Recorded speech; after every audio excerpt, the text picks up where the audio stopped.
রাজধানীতে যে অফিসটা ছিল দলের, অফিসে যাচ্ছিলাম। তো কাছাকাছি যখন এসেছি তখন রাস্তার এক জায়গায় একটু জটলা, কয়েকজন মানুষ, একজন মহিলা শুয়ে আছে বোধহয়, সাথে এক ছোট বাচ্চা ছিল, হ্যাঁ মেয়ে ছিল বোধহয় সম্ভব। তো দেখেই বোঝা যাচ্ছে যে মহিলা অসুস্থ। তা আমি রাস্তার এই পাশে, ওটা ছিল on the other side of the road. অফিসে তখন ফোন করলাম আমার এক সহকর্মীকে, বললাম যে কোথায় তুমি? ও বললো ভাই আমি অফিসে। কারণ তুমি, আমি অমুক জায়গায় আছি, তুমি আসো। ও তাড়াতাড়ি আসলো। আসার পরে আমি বললাম যে দেখো ব্যাপারটা কি।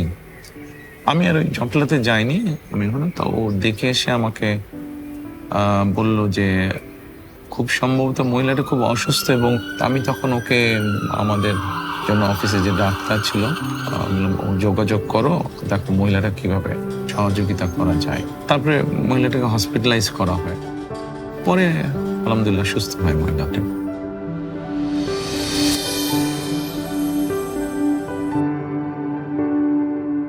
একটা কর্মসংস্থানের ব্যবস্থা মনে হয় করা হয়েছিল, যেখান থেকে মিনিমাম একটা তার ইনকাম হয়, যেখান থেকে সে মোটামুটি চলতে পারে।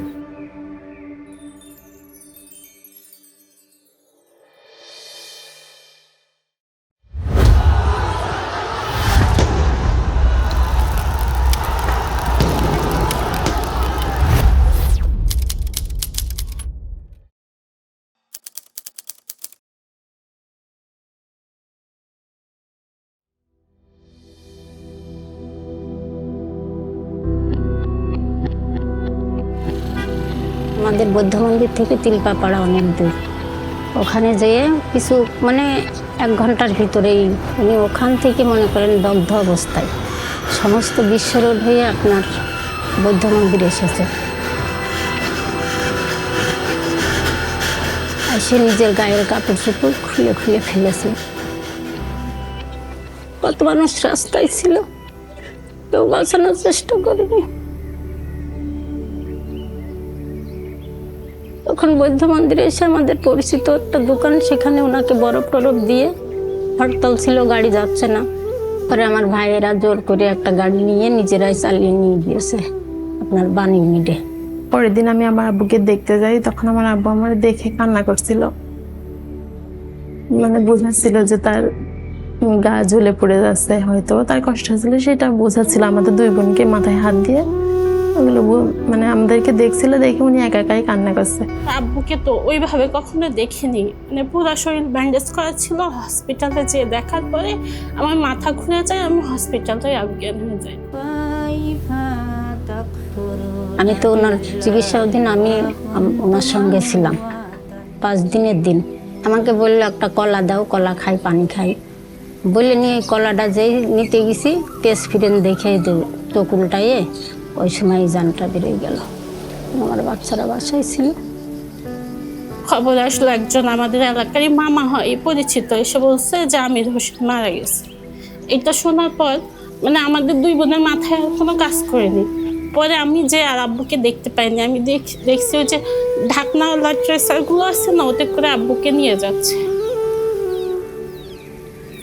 যখন লেখালেখি করে লাশের জন্য, আমি অনেক হাতে পায়ে ধরছি যে দেখেন আপনারা অন্তত পোস্টমর্টমটা করেন না।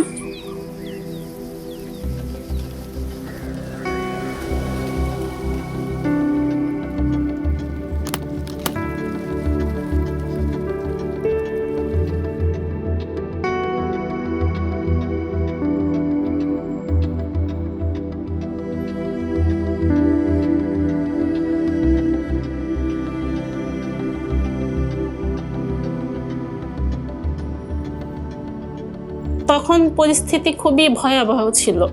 আম্মু তো সংসারের কিছু ওইভাবে জানতো না।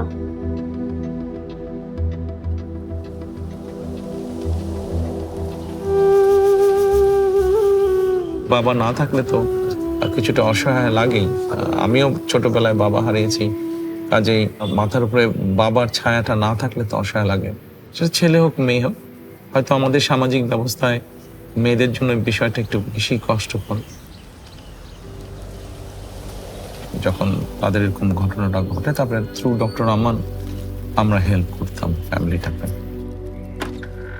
করে একদিন আমান ভাই আমার ওখানে যাই, যে বলে আপনার আমরা মাসে কিছু যদি অনুদান করি আপনি কি চলতে পারবেন? বললে আপনি কাউকে এই বিষয়টা কোনোদিন কেউ যাতে জানতে না পারে।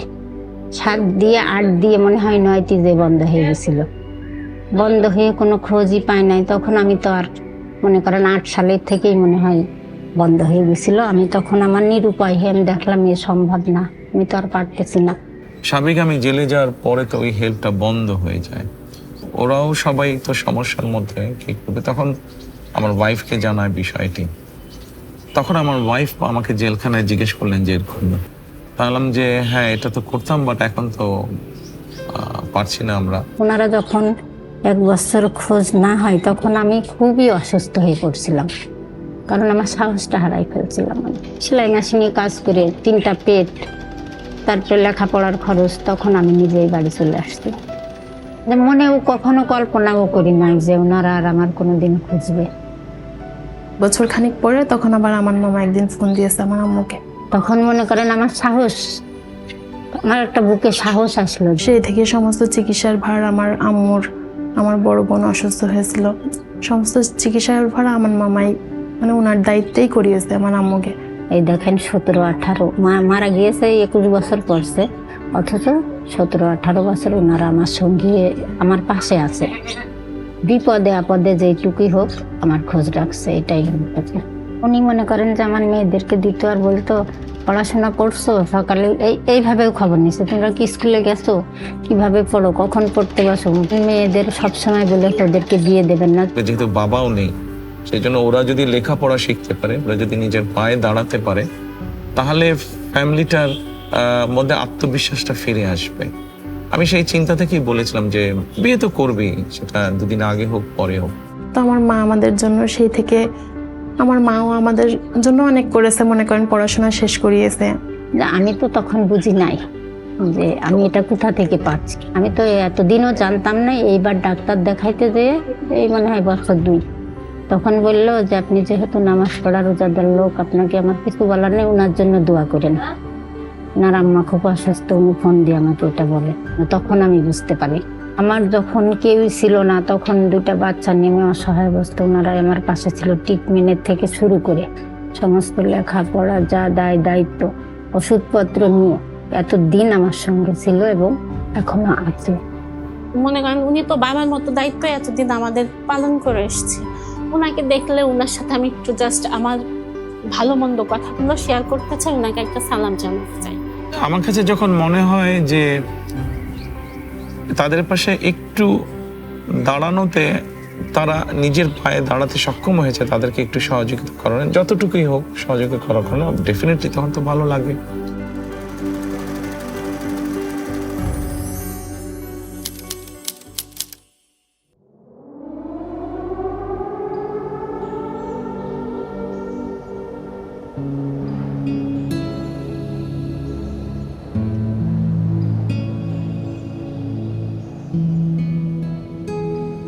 সময়টা ছিল শীতের সময়।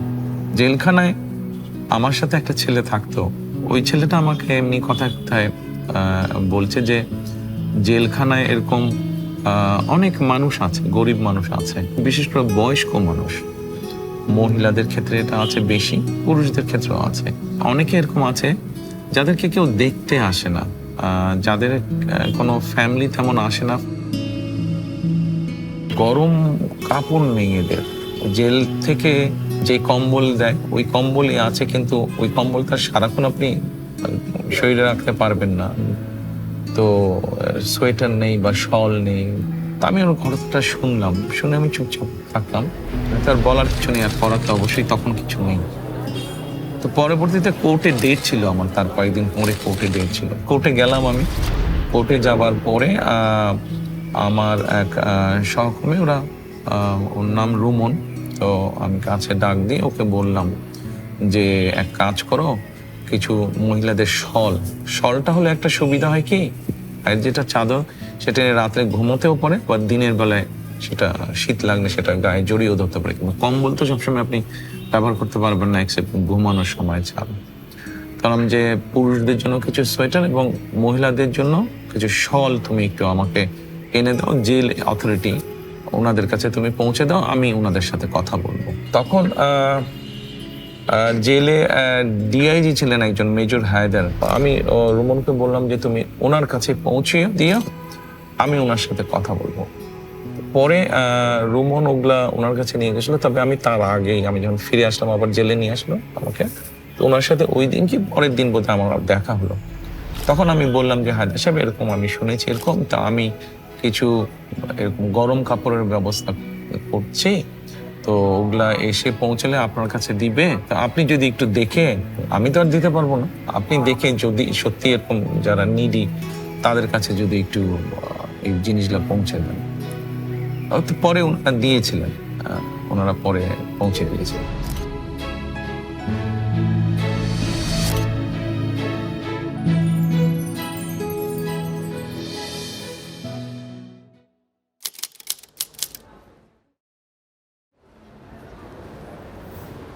আমার বাবা একজন স্কুল টিচার, মাদ্রাসার টিচার, কিন্তু পরিবারে আমাদের তো 5 ভাই আমরা বেসিক্যালি। তো সেই সময় আমার বাবার জন্য এডুকেশন যে এক্সপেন্সটা সেটা ব্যয় করা বেশ কষ্টকর হচ্ছিল আর কি। আমার বাবা একজন কৃষক, আমার আরও 2টা বোন আছে, এর মধ্যে আমি মেডিকেলে চান্স পাই। আমার বাবা যেহেতু কৃষক, ওনার জন্যে এই 3 জনকে একসাথে এই যে এটার যে খরচটা এটা ক্যারি করা আসলে অনেক কঠিন ছিল। অন্যান্য ভাই যারা ছিল, যারা ভার্সিটিতে পড়তো, তাদের থেকে কিন্তু আমার খরচটা একটু বেশি ছিল। সেই সময় একটা প্রেশার নিয়ে একটা টেনশন, বুঝছেন তা। অনেক ছেলে মেয়ে আসতো, meritorious result, very good excellent result, কিন্তু মেডিকেল বা ইঞ্জিনিয়ারিং বা আর্কিটেকচার এই পড়াগুলো তো একটু এক্সপেন্সিভ, বেচারারা এফোর্ড করতে পারতো না। আমার প্রতিদিনের টেনশন হইতো যে আসলে কি মানে এইভাবে কি লেখাপড়া কন্টিনিউ করা সম্ভব।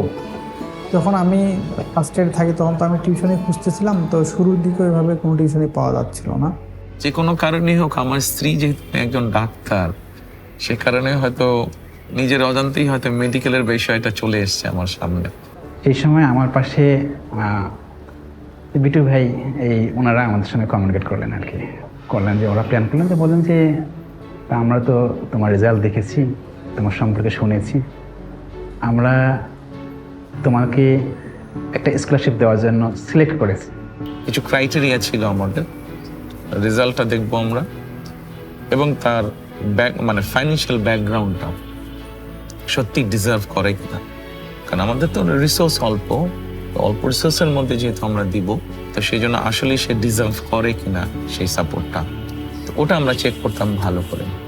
এবং আমার পুরো ফ্যামিলিতে কোনো ডাক্তার নেই, আমাদের ফ্যামিলিতে কোনো ডাক্তার নেই বেসিক্যালি। তো আমি কিন্তু পার্ট ডক্টর, তারা চাইতেন যে তার একটা ছেলে ডাক্তার হবে, আর আমিও বেসিক্যালি এটা আমি চাইতাম যে আমিও ডাক্তার হব। তো এই সময় যখন এই হেল্পটা যখন চলে আসলো, তো বাবার জন্য একটা মানে গ্রেট একটা রিলিফ হয়েছিল আর কি, অনেক বড় একটা রিলিফ হয়েছিল আর কি।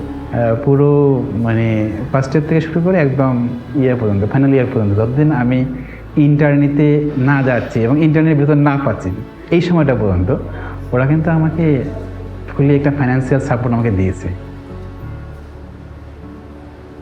তারা শুধু মানে ফিনান্সিয়াল সাপোর্ট দিয়েছে ব্যাপারটা এরকম না, মাঝে মাঝেই আমার মানে পড়াশোনা কীরকম হচ্ছে, আমার রেজাল্ট কীরকম হচ্ছে, আমি কি প্রোগ্রেস করছি কি না, বা অন্য আনুষঙ্গিক কোনো প্রবলেম আছে কি না, আমাদের আর কী ধরনের সহযোগিতার প্রয়োজন, এগুলো সব কিছুই খোঁজখবর নিতেন।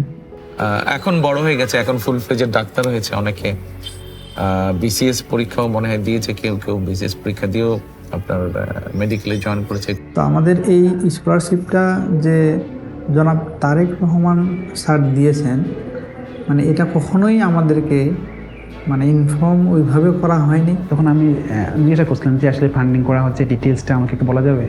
তো ডিটেলস করে না, আপনাকে এটা স্কলারশিপ দেওয়া হচ্ছে, এখন ডিটেলস এত কিছু বলা যাবে না, আপনি নিতে থাকেন, আমরা আপনার সঙ্গে কমিউনিকেট করব। এখন হয়তো কেউ কিছু হয়তো বা জেনেছে, বাট মোস্টলি জানে না। সব মিলে এটা আসলে একটা মানে মানুষের পাশে দাঁড়ানোর অসাধারণ একটা দৃষ্টান্ত।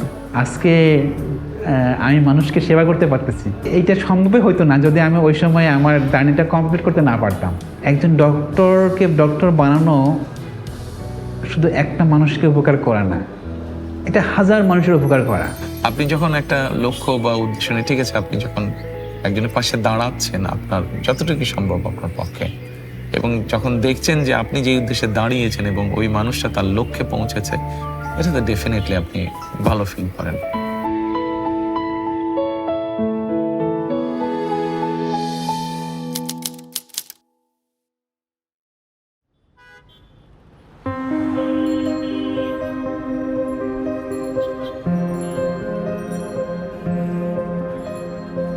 পুরো পৃথিবীতেই মানুষ এবং প্রাণীর সমান কোএক্সিস্টেন্স থাকা উচিত।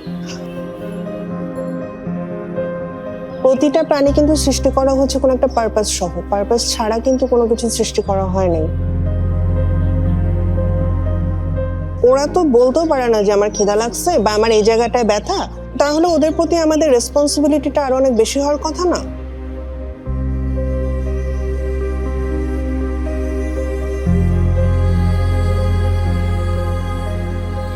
কিন্তু আমাদের মতো দেশগুলোতে যেটা হয় যে আমরা প্রাণীদেরকে একদম একটা সাইডে সরায় ফেলছি। আমি ছোট থেকে যেটা দেখতাম যে ওদের চোখ তুলে ফেলছে, কান কেটে নিচ্ছে, লেজ কেটে নিচ্ছে, হাত পার উপর দিয়ে গাড়ি চলে যাচ্ছে, ওরা ওভাবেই পড়ে আছে, কেউ দেখছে না। তো ছোট থেকে এই অবস্থাটা দেখতে দেখতে আমার ইচ্ছা ছিল আমি ওদের জন্য কিছু একটা করব। ক্লাস 5-এ থাকতাম, প্রথম কুকুর আর বিড়ালের বাচ্চা নিয়ে আসছিলাম বাসায়। তো তখন থেকে শুরু করে 2013-এ আমার এতগুলো বিড়াল হয়ে যায় বাসার ভিতরে যে আমি চিন্তা করি যে আমার যেহেতু এখানে একটা জায়গা আছে, আমি এটাকে শেল্টারে কনভার্ট করব। ওই প্ল্যান করে আমি বিল্ডিংটা করি এবং তারপর এখানে মুভ করি ঢাকা থেকে। আমি স্ট্রে অ্যানিমাল নিয়ে মূলত কাজ করছি। এরা এমন অবস্থা থেকে আসে যে অনেক বয়স্ক হয়ে গেছে, দাঁত নাই, চোখ নাই, রাস্তায় সার্ভাইভ করতে পারছে না, গাড়ি ধাক্কা দিয়ে চলে যাচ্ছে। হ্যাঁ, বা অনেককে বাচ্চা অবস্থায় এনেছি যে মা মারা গিয়েছিল, এরপর আর দেখার কেউ নাই।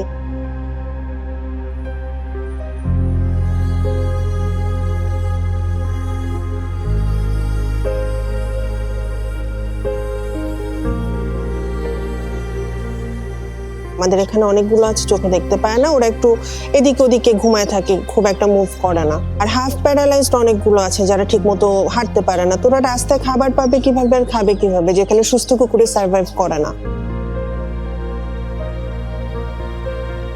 প্রত্যেকটি প্রাণী, জীব কোনো না কোনোভাবে মানুষের উপকার তো করছেই। আমরা সৃষ্টির সেরা সৃষ্টি আল্লাহ, সেটা আমাদের দায়িত্ব এই যে কোনো জীব প্রাণীর প্রতি যত্নশীল হওয়া। সোশ্যাল মিডিয়া অথবা কোনো বাংলাদেশি টিভি চ্যানেলে খুব সম্ভব দেখেছিলাম কোনো একটা প্রোগ্রামে যে ও বেশ স্ট্রাগল করছিল, মানে যেহেতু এই ধরনের স্ট্রে ক্যাট বা ডগকে নিয়ে এসে বিশেষ করে যারা ইনজুরিও হেল্প করে, কিন্তু ওরকম সহযোগিতা বোধহয় পাচ্ছে না। তখন আমি ঢাকায় আমার এক সহকর্মী বললাম যে একটু যাও তো, তুমি দেখে আসো তো কি বিষয়টা কতটুকু ঠিক বেঠিক বা সঠিক। 2018-এর দিকে মেহেদি ভাই আমাদের সাথে প্রথম যোগাযোগ করেন over the phone. And to be honest, আমি তখনও জানতাম না যে উনি আসলে কে বা কার পক্ষ থেকে উনি ডোনেশনটা দিচ্ছেন। উনি এখানে আসছেন, শেল্টার উনি ভিজিট করে যান।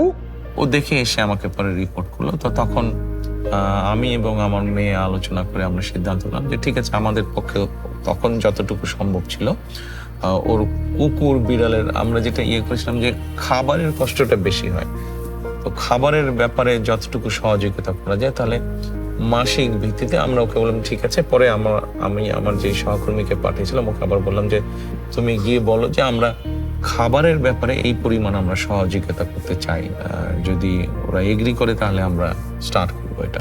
তো তখন তারপরে আমরা তাকে এখন পর্যন্ত আমরা চেষ্টা করছি কন্টিনিউ করতে।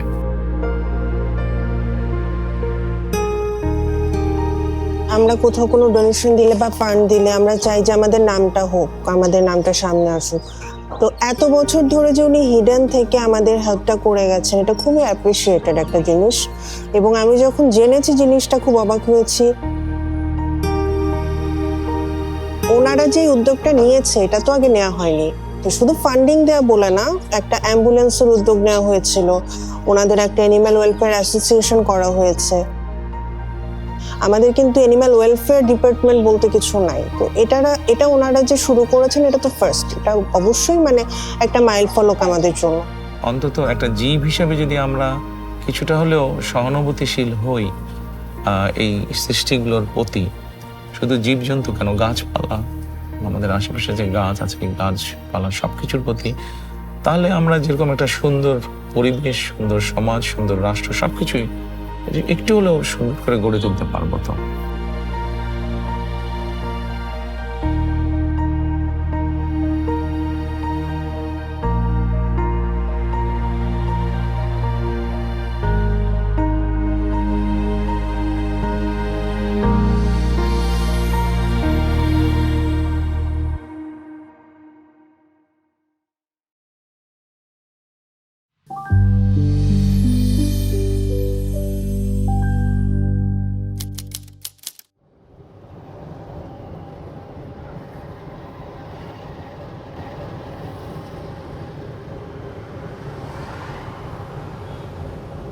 প্রথম ছেলে গেল আলট্রাসাউন্ড করবার, প্রথম গেছে মেডিকেলতে বাইরে পরে গেছে আলতা করবার যাব। এই টাইমে সরব দুজন দাঁড়াই দিছে, দাঁড়াইতে যখন সরব পার ওপর গেছে তখন অ্যাক্সিডেন্ট হয়ে গেছে।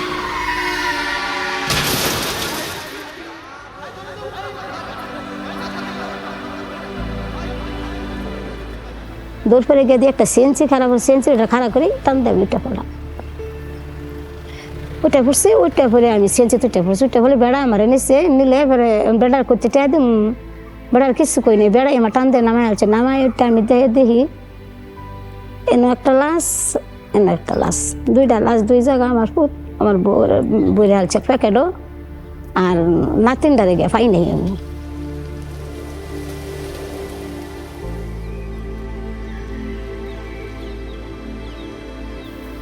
আবুর মাথা এখানে ছিল না, সব মাথাটা ছিলান ছিল, মাথা এলে গেছে, আব্বার মুখ দেখা গেছিল না, আব্বার চিনা গেছিল না।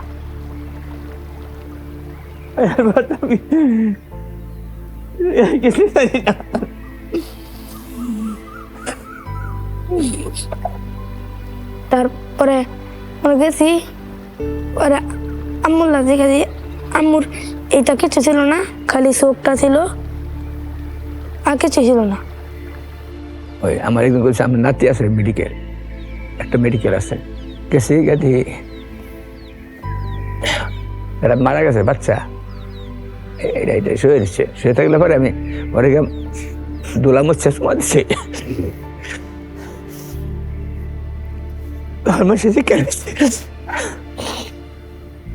মারা গেছিল সঞ্জিদা, 3 বছর বয়স, আর ছোট ছিল হয়। ডাক্তার করে আমরা নাতি আরেকটা আছে, এটা তো মারা গেছে, এবার নাতি আরেকটা আছে, ওই গেছি গিয়ে দিয়ে নাতি আমার কুলো দিচ্ছে, পরে ডানা হয়ে গেছে মেডিকেল ফটো চালাইয়া। ফাতেমা তার মা বাবার মুখ সে দেখে নাই, আমরা দেখতে পারছি, সে দেখতে পারে না।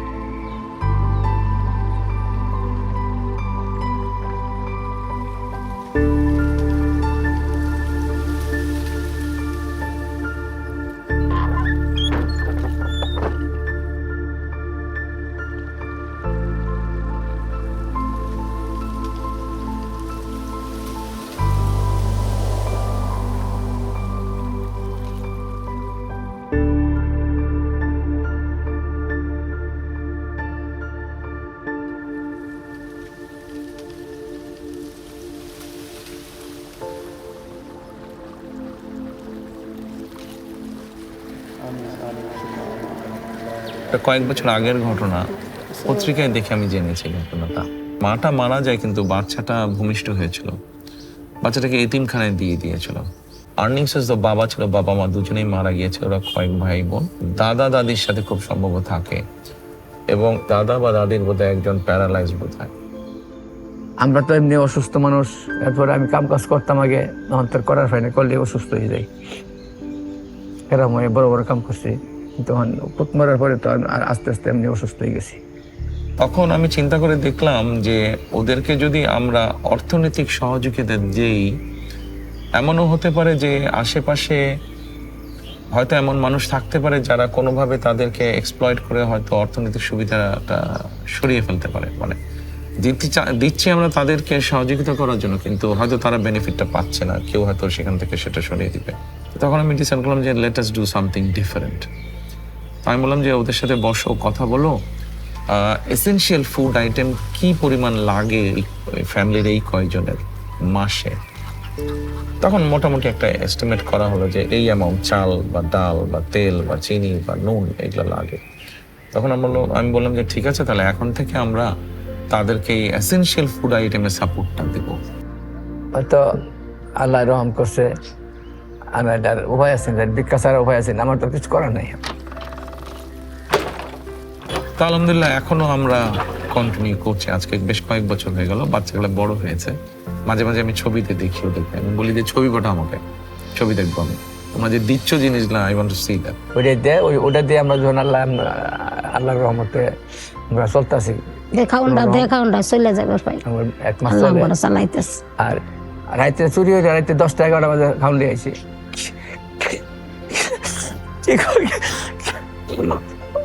কি কষ্ট কষ্ট হয়ে গেছে, অনেকদিন কষ্ট হয়ে গেছে। কষ্ট গেছে, এটা আমি হয়তো বুক করছি, অনুভব করছি যে রাইতে 10টা 8টা 9টা 10টা চুরি হয়েছে, খাওয়া গেছে, তার খাওয়ান বন্ধ দেয় নাই, প্রত্যেক মাসে খাওয়ান দিয়ে গেছে। 1 মাসও মিস খাওয়ান দিচ্ছে, মেঘ বৃষ্টি খাওয়ান গেছে। যারা এই কাজগুলো করতে পছন্দ করে, যারা চায় এরকম করতে, পাশে গিয়ে দাঁড়াতে, দলমত নির্বিশেষে, এরকম অনেক মানুষকে আমরা চেষ্টা করেছি তাদের পাশে গিয়ে দাঁড়াতে, যারা আমাদের দলই করে না, আমাদের দলের সাথে যাদের কোনো সম্পর্কই নেই, বাট মানুষটা অসহায়, তার একটা সহযোগিতা বা সাহায্য প্রয়োজন, করেছি আমরা। ধন্যবাদ, মানে লাখ লাখ শুক্রিয়া, তাকে ভাষায় প্রকাশ করার মতো না। এবং নিজে উপকারটা যা করছে আর কি, এটা আমার ভাষায় করার মতো কোনো ইয়া নাই, বলার মতো কোনো ভাষা নাই। বাচ্চাগুলো বড় হচ্ছে, বাচ্চাগুলো লেখাপড়া শিখবে, ইনশাল্লাহ নিজের পায়ে দাঁড়াবে। ওর বাবা মারা বেঁচে থাকলে তাই তো করতো তারা, তো বাবা মা আনফর্চুনেটলি বেঁচে নেই। এতটুকু যখন আসছে ইনশাল্লাহ বাকিটাও যাবে।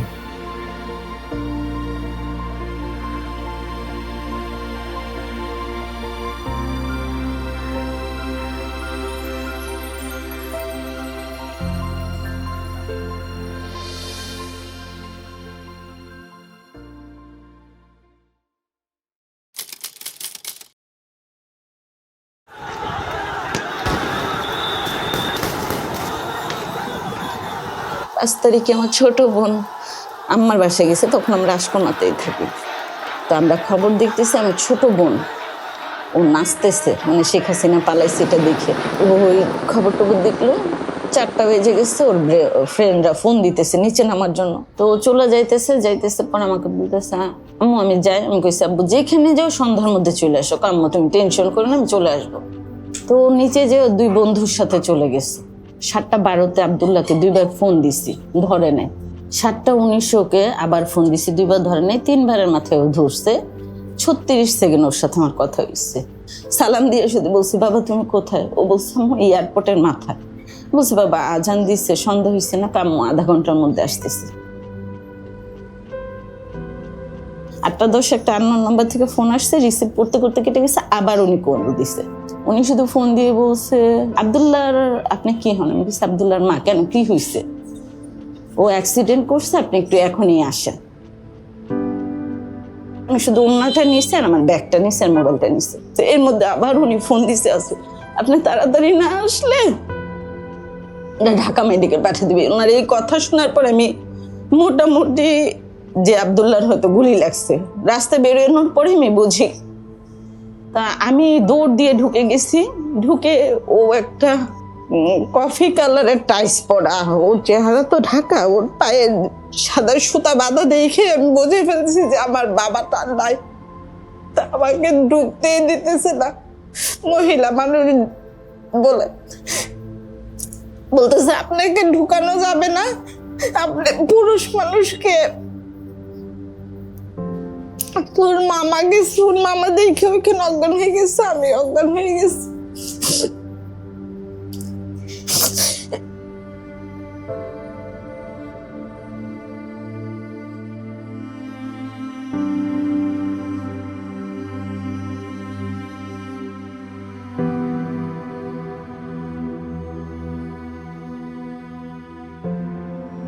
আব্দুল্লাহ হসপিটালে যাওয়ার পর শুধু 3-4 বার বলছে আমি বাঁচবো না, আমার আম্মাকে ফোন দেন, আমার আম্মু আসলে আমি ঠিক হয়ে যাবে, এবং ও আমার নাম্বারটাই দিছে।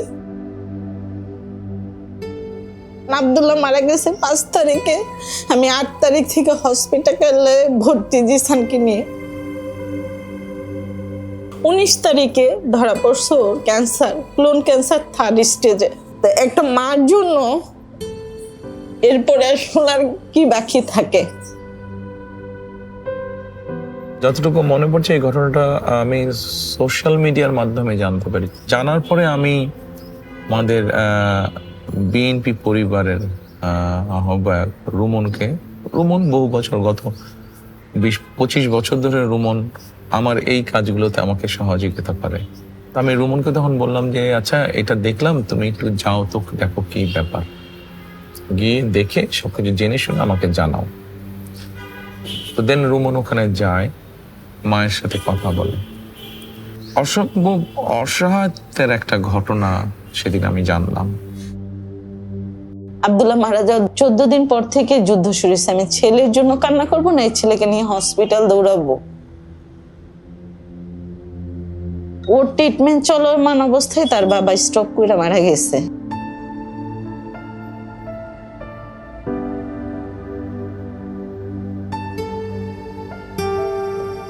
দিন শেষে আমার ছেলের জন্য আমি, আর আমার জন্য আমার ছেলে, আসলে আমরা অনেক একা।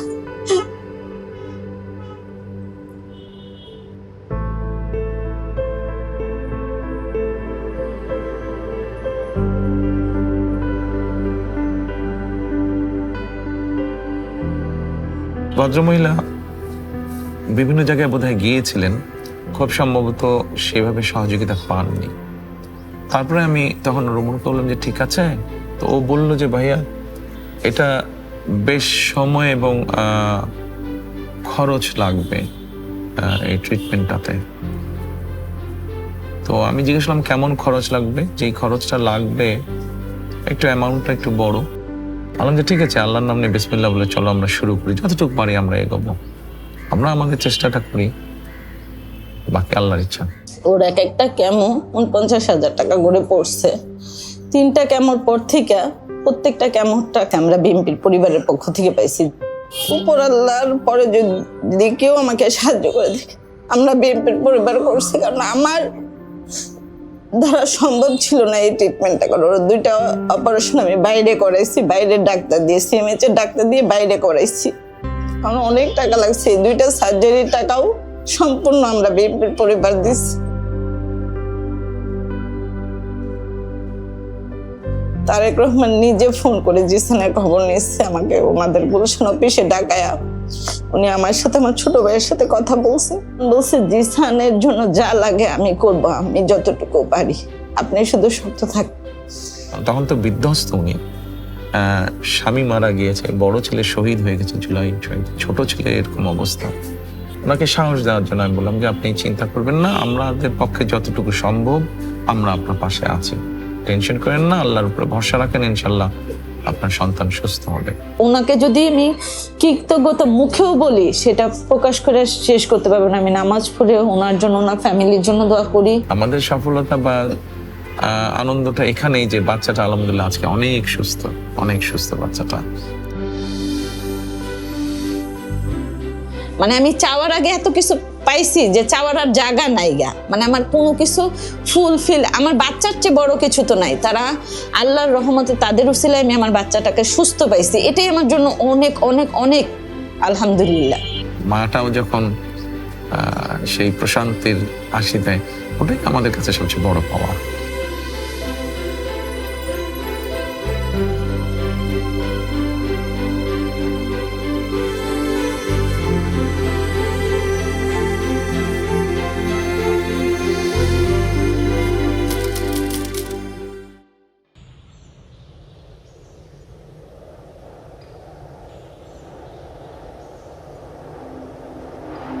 তিনটে বোন আমরা, আমাদের ভাই নেই।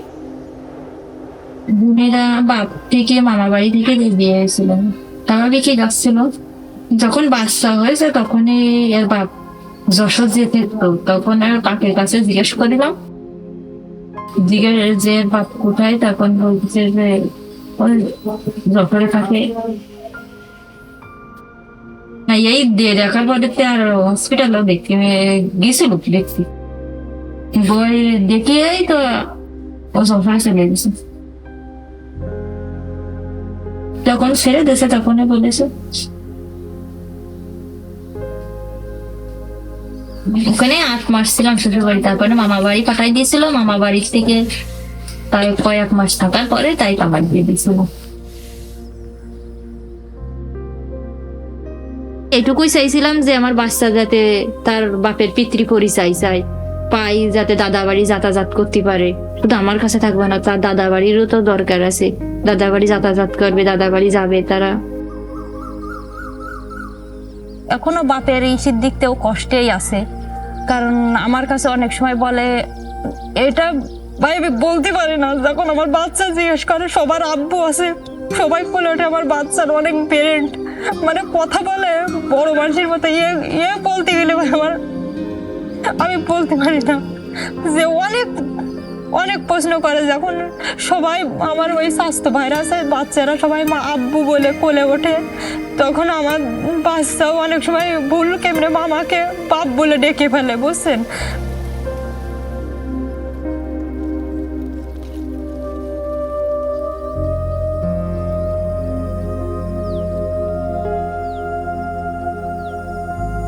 অনেক কষ্টে ছিল, বাচ্চাটাও অনেক কষ্টে ছিল, আমার সাথে অনেক না খেতে গেছে বাচ্চাটাও। ওষুধ মনে করেন সবসময় আমার ডাক্তারের কাছে রাখতে হয়, একটার পর একটা হতেই থাকে, একটার পর একটা হতেই থাকে, বেশিরভাগ ও ডাক্তারের কাছেই থাকে।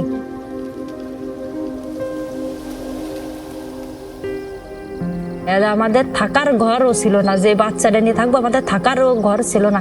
এইখানে একটা ভাঙ্গাচুরে একটা টালির ঘর ছিল, মানে মনে অবস্থা যে রাত থাকার মতো না। দিনের বেলা হয়তো বেড়ালাম চালালাম, রাত্রে আমরা থাকতে পারতাম না। পত্রিকা বা সোশ্যাল মিডিয়ার মাধ্যমে আমি জেনেছি। তারপরে আমি আমার অভ্যাস মতো আমার টিমকে আমি বলেছি আচ্ছা এই বিষয়টা কি, একটু তোমরা আগে নিজেদের মতন করে জানো। তারপরে ওরা যায় জানে, এবং তারপরে আমাদের অবস্থান থেকে যেটা মনে হয়েছে, যতটুকু মনে হয়েছে করা সম্ভব বা করতে পারবো আমরা সেভাবে চেষ্টা করেছি তাদের পাশে দাঁড়ানোর জন্য।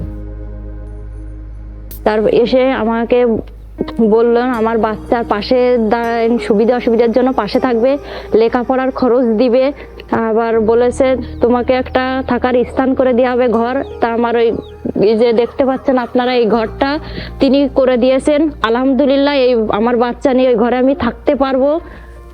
আর তিনি বলেছেন যে লেখাপড়ার খরচ নিব, দায়িত্ব তিনি পাশে থাকবে। একটি স্বাভাবিক বাচ্চার ভবিষ্যৎ যেমন হওয়া উচিত, ওই বাচ্চাটার ভবিষ্যৎও চেষ্টা করবো আমরা সেভাবেই গড়ে তুলতে। বাচ্চাটা এখন ছোট আছে, কয়দিন পর একটু বড় হবে, যখন স্কুলে যাওয়ার বয়স হবে ও স্কুলে যাবে ইনশাল্লাহ, শিক্ষা গ্রহণ করবে। এক সময় তার যেই যোগ্যতা আছে, মেধা আছে, সেটার ভিত্তিতে সেভাবে সে এগিয়ে যাবে। হ্যাঁ, তারেক রহমান তিনি মানে আমাদের কষ্ট বুঝেছেন, যে তিনি একটা আসলে আমার কাছে মনে হয় তিনি একটা মহান মানুষ, যে আমাদের পাশে দাঁড়াইছেন, যে গরিবের পাশে দাঁড়াইছেন। তার শুভাকাঙ্ক্ষী হিসাবে আমরা যারা আছি, আমরা যতটুকু পারি তাকে সহযোগিতা নিয়ে তার পাশে দাঁড়াবো, তার সাথে থাকবো।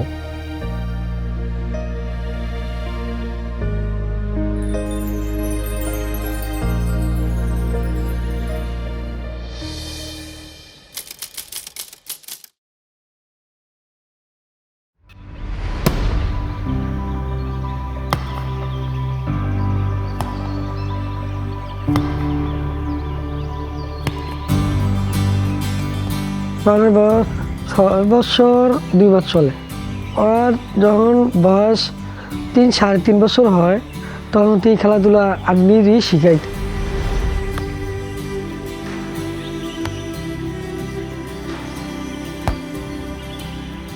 সর্বপ্রথম আমার শ্বশুরে একটা বল দিয়েছিল প্লাস্টিকের, মানে তাই সে ছোট ছিল, একটা হাঁটা শিখছে, ওই সময় একটা প্লাস্টিকের বল এনে দিয়েছিল। ওই থেকে মানে বল হাতে নেই, ওই খেলতে লাইতে পরে হ্যাঁ বাবা একটা বল এনে দিছে। আমার দোকানের সামনে আমি ফজর নামাজ পড়ি, ডেলি শিখাইতাম, অন্তত 1 থেকে 1.5 ঘন্টা। যখন 2-5-6 মাস খেলা শিখছে, তখন দেখি নিজেই সেতুভাবে আরও বা বল খেলতে জায়গা হ্যাঁ খুব আগ্রহ। তখন দেখলাম আস্তে আস্তে যেটা শিখেই আল্লাহ দিলে সেটাই দেওয়া শিখে বা শিখতে চেষ্টা করে। তখন আমি বুঝছি না আস্তে আস্তে মোটামুটি ভালো একটা কিছু করবে। আমাদের এলাকায় অনেক পোলাপাইন আছে, মোবাইলে ভিডিও করে টুরা প্রথম ইয়া করছে, পরে চ্যানেল আছে না, চ্যানেলে আসলো, সবাই আইসা এটা ভিডিও টিডিও করে ভাইরাল করছে। আমাদের দলের একজন নেতা আছে আমিনুল, সবাইকে ফুটবলার আমিনুল হিসেবে জানে। যখন আমরা পরিকল্পনা করলাম যারা এরকম প্রতিভাবান আছে তাদেরকে আমরা আস্তে আস্তে আস্তে খুঁজে বের করব, তখন আমি আমিনুলকে বললাম যে আমিনুল, তুমি এক কাজ করো, তুমি তোমার মতন করে খোঁজ করো এরকম প্রতিভাবান শিশু, কিশোর, যুবক কোথায় আছে। এবং তখন খুঁজতে গিয়ে আমরা এই ছোট বাচ্চাটাকে খুঁজে পেলাম। আমি সাইকেলের কাজ করি, মেকানিক কাজ, অত 500 টাকা কাজ করি, এটা দিয়ে আমি সংসার চালাই, চলি। তখন আর বোর্ডও ছিল না, জার্সি আমার দেশের পোলাপাইনে 2টা জার্সি দিয়েছিল, ওই জার্সি দিয়া খালি পাই খেলাধুলা করতো। এরপরে গোলরক্ষক আমিনুল সাহেব আসলো, আইসা সোহানারে কিছু উপহারও দিছে, বুট, পেন, জার্সি, তারপরে বল। ছেলেদের মধ্যে হোক, মেয়েদের মধ্যে হোক, যার যেই প্রতিভাটা আছে তাকে আমরা চেষ্টা করব সেই প্রতিভাটা আরো যাতে বিকশিত হতে পারে সেই সুযোগটা তৈরি করে দেওয়ার জন্য। ছেলে তো দেশের হয়ে খেলবো, ভালো একটা কিছু করবো, এটাই তো আমার স্বপ্ন, যাতে এটাই দেশের ভালো কিছু করা, এটা আমার ভালো কিছু করা। আমাদের এই প্রতিভাবানদেরকে যদি বের করি এবং ওদেরকে যদি একটা স্কোপ তৈরি করে দিতে পারি আমরা, তারা আরো বিকশিত হয়। ছোট্ট মিছে আরো লইতে পারি, এগুলো গেঞ্জিগুলো আরো হতে পারে, সাত দিয়ে আরো লইতে পারি, তারপরে নিচের মধ্যে আরো লইতে পারি, তারপরে আবার কত কিছু পারি।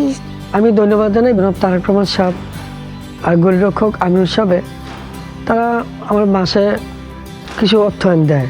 এটা দেওয়ার পরে এখন মোটামুটি আমার স্বাভাবিকভাবে ভালোভাবে আমি চলি, প্ল্যান পড়ালেও করাইতে পারি, আমার এখন চলতে একটু সহজ হয়। তারেক রহমান সাহেবকে আমি মনে করি ঠিক আছে, আমার মাথার উপরেই রাখি। তার কাছে আমি কৃতজ্ঞ যে আমার ছেলের পাশে দাঁড়াইছে। আমাদের লক্ষ্য উদ্দেশ্যটা হচ্ছে যে এই প্রতিভাবানদেরকে যদি আমরা প্রপারলি ট্রেনিং এর ব্যবস্থা করতে পারি, তাহলে এই মানুষগুলোকে দিয়ে আমরা দেশের জন্য সুনাম সম্মান বয়ে নিয়ে আসতে পারি, যেটা ভেরি মাচ পসিবল, আমি দৃঢ়ভাবে বিশ্বাস করি।